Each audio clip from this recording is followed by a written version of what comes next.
헌법재판소는 윤석열 대통령 탄핵 심판 선고만을 남겨두고 고심을 이어가고 있습니다. 법원의 구속 취소 결정이 선고 일정의 변수가 될지 주목되는데요.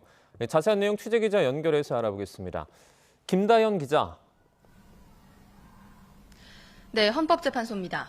네, 구속 취소 결정이 탄핵 심판 선고에 영향을 미치게 될지 이게 관심이 쏠리고 있는데 법조계의 전망은 어떻습니까?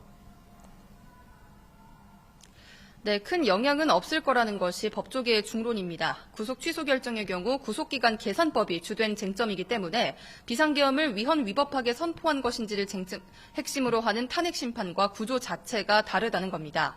그러나 법원이 구속 취소의 또 다른 사유로 절차의 명확성을 언급한 건 헌재의 부담으로 작용할 수 있습니다.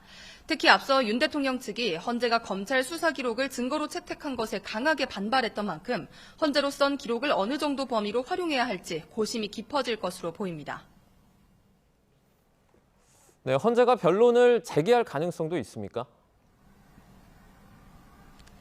네, 여권을 중심으로 탄핵 심판 변론을 재개해야 한다는 목소리가 나오는데요. 선고가 다소 늦어지더라도 절차적 흠결로 꼽힐 수 있는 부분을 완전히 제거해야 한다는 주장입니다. 다만 일단 윤 대통령 측은 아직 헌재에 변론 재개 신청을 할 계획이 없다고 밝혔습니다. 헌재가 직권으로 변론을 재개할 수는 있지만 헌재 관계자는 신청도 없는 상황에서 변론 재개를 언급하기는 조심스럽다며 온전히 재판부가 결정할 일이라고 설명했습니다. 네, 이제 구속 취소라는 변수가 있긴 하지만 이르면 이번 주에 선고가 점쳐지고 있는 상황이죠.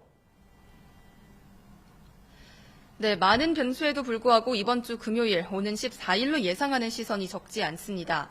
노무현 박근혜 전 대통령 탄핵 심판 당시 헌재가 열흘에서 2주가량 수기를 거친 뒤 금요일에 선고했던 전례가 있기 때문입니다.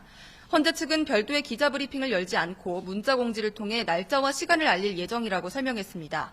탄핵 심판 선고 생중계 여부는 아직 논의 중인 단계로 최종 결정 이후 기자단에 공지될 예정입니다.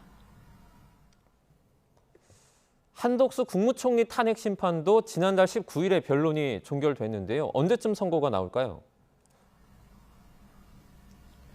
네, 지난주 금요일 국회 측은 검찰 수사 기록을 받아 증거로 제출할 수 있게 해달라며 헌재에 의견서를 보냈는데요.